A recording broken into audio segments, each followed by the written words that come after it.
क्या सानो मन्दिर रहेछ, सानो पुल पनि रहेछ।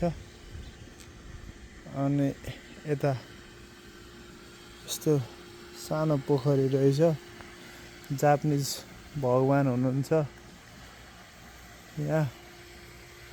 यस्तो जताततै रातो पेन्ट गरेर हेर्दा पनि क्या दामी लाग्छ।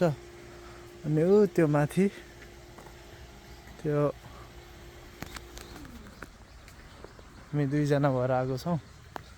अनि ऊ त्यो चाहिँ के भन्छ गेट जस्तो छ।